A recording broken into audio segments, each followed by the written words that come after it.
Didier Drogba and Samuel Eto'S are two legends of African and European football. They've won 29 titles between them. Yet Paris Saint-Germain refused to sign the two stars. How did PSG make such a big mistake?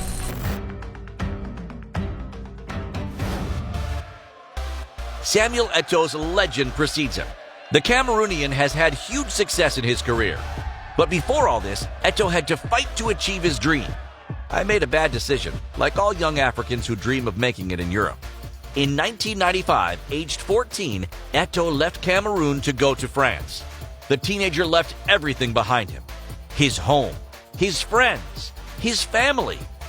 Unfortunately, his adventure didn't go as planned. I arrived in France with only a 10-day visa. First, I went to Marseille, Avignon, and after, I decided to stay in Paris, in Notre Dame. When they caught you, they sent you back home.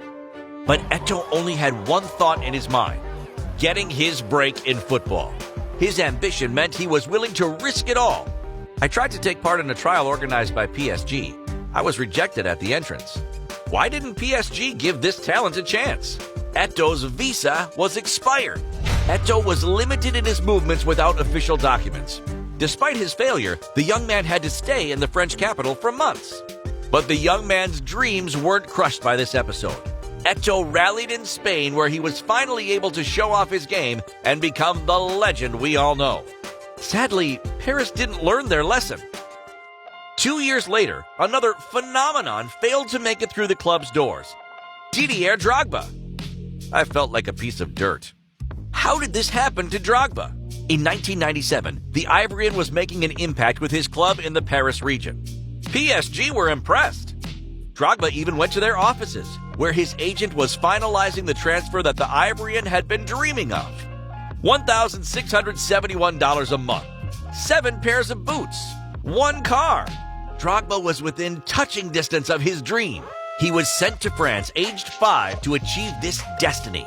All Drogba had to do was wait in the corridor while the final details were settled. But this corridor was as far as young Didier got. The time passed slowly.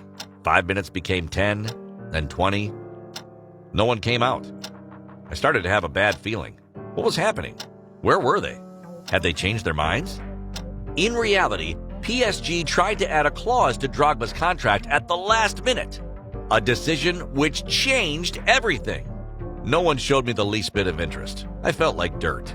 So I said to myself, that's enough. I'm out of here.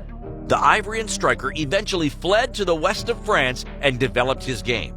However, Drogba and PSG crossed paths again in 2003. This time it was the coach who judged him below the club's level. So Drogba went to Marseille, then Chelsea. We all know what happened next. Imagine what PSG would have looked like with these two stars up front. Drogba, Eto'S, a dream partnership. Fortunately or unfortunately, things didn't work out with PSG.